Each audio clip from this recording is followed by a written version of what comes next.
In the chronicles of ancient empires, few rulers shine as brightly or cast shadows as dark as Xerxes I, the mighty king of kings of the Persian Empire. Known for his invasion of Greece, the burning of Athens, and the wealth of an empire that stretched from Egypt to India, Xerxes is remembered as a man of extraordinary ambition. But behind the marble halls of Persepolis and the glory of royal power lies a far more haunting story. A story not of war, but of famine, not of armies, but of daughters, and of decisions made by a king that would destroy the very people he was meant to protect. This is the tragic tale of what Xerxes did to his daughters' acts. In their world and their time, were considered far worse than death.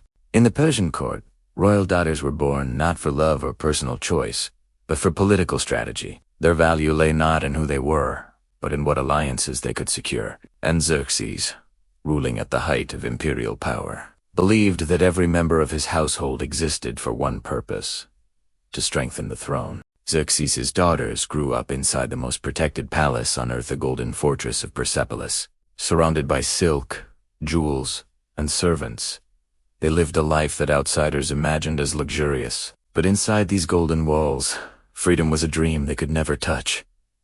Their lives were planned by the empire, their futures decided by their father. As the daughters came of age, Xerxes made decisions that shattered their world. Ancient sources, especially the Greek historian Herodotus, tell us of marriages Xerxes arranged not for happiness, but for political necessity. One daughter was promised to a noble military commander as a reward for loyalty. Another was given to an aristocratic family whose allegiance Xerxes needed to secure. For a princess, the loss of choice was expected. But what made Xerxes' decisions devastating was the way he broke tradition, betrayed promises, and used his daughters as pieces in a dangerous political game. Herodotus recounts a scandal that rocked the Persian court. Xerxes promised one of his daughters to his brother but at the last moment, he changed his mind, giving her instead to someone else for political advantage. Masists, humiliated and furious, became an internal threat. This single broken promise triggered events that would destroy families, including the princess herself. The scandal deepened when Xerxes developed an obsession not with his daughter, but with Masis's wife,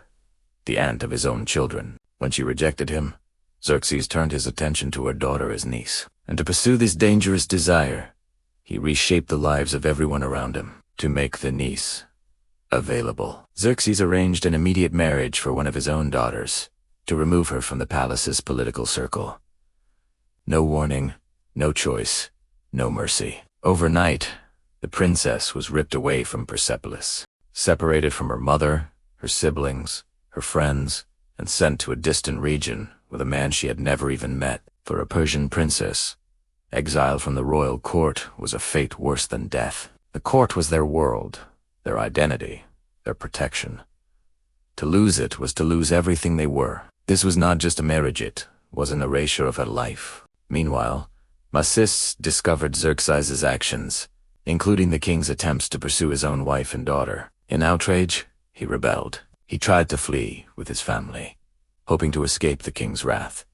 But Xerxes was unforgiving. He ordered soldiers to chase them down. Masists, his wife, and his children were all killed on the king's command. And for the princess who had been forced into marriage, the message was unmistakable. Even her mother's family could be destroyed by her father's decisions. This emotional devastation was the true cruelty, not physical harm, not punishment, but the destruction of trust, family, identity, and future. Historians believe Xerxes' daughters lived the rest of their lives trapped in political marriages, monitored constantly, their letters censored, their movements restricted. They were symbols, not people. Their value ended the moment they were married off. Their choices were never their own. And when Xerxes was assassinated years later, their suffering only deepened. His sons and nobles fought over the throne, and the princesses became targets.